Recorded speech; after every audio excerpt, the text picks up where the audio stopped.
Joining me right now, a very special guest, our local MP, Lloyd Longfield. Lloyd, thanks for joining us here tonight. It's great to be here, and we got 2 more periods to go. And a great night for the Guelph Community Foundation. They're a big part of this evening. Maybe just a simple question. Tell us a little bit about this foundation.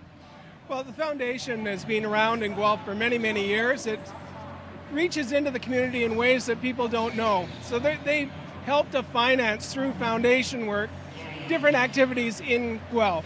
So when Canada looked at 150 funding, the 150th anniversary of Canada, we're into the 3rd day now. We looked at the Community Foundation as a key partner for us, and we're moving $200,000 to 28 organizations in Guelph using the Community Foundation as our main partner.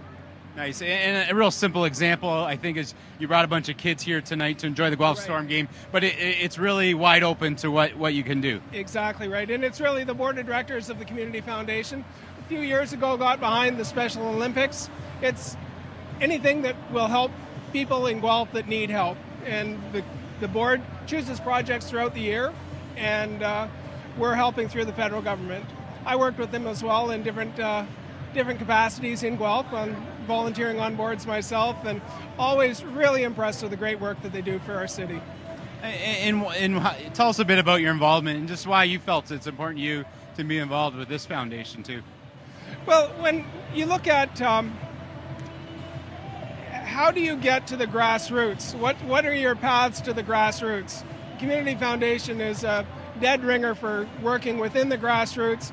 All volunteers. Well, they have an executive director. Their office is 2 doors down from mine on Cork Street, and you see people coming and going, and we work together on different projects. So, great organization. So I'm really glad that we're able to help through the Canada 150 Fund. And I mean, I'm sure all foundations can always use assistance, but maybe how can people of Guelph help out or support this?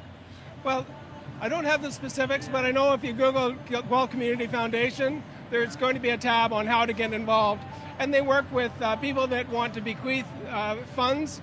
They manage those funds on behalf of the community and make sure that those funds get into the right hands.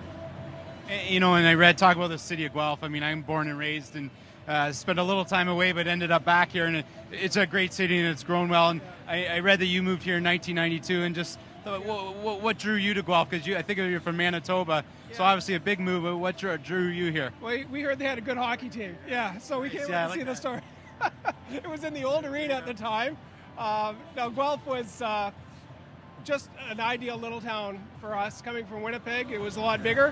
Hockey was big there, but now you really see hockey played with all the heart in the world. So it's great to be here. Lloyd, I always ask hockey players the question, especially the rookies. I go, how was that transition like from midget or junior B to the OHL? So here's my transition question for you. I know you're a big part of the Guelph Chamber of Commerce here for a long time, and you made the transition into politics. How's that transition gone for you so far? Well, it's a whole different scale. This is the big leagues when you're in Ottawa, working with people from across the country, and really working with chambers of commerce across the country as well. So some of that you can bring up, some of the skills you learned in the minor leagues. Not saying that the chamber's a minor league in any way, but it's fantastic. I'm loving every minute of it. Lloyd, thanks for doing this. Enjoy the night, and it sounds like a great foundation. Thank you. Thanks for having me.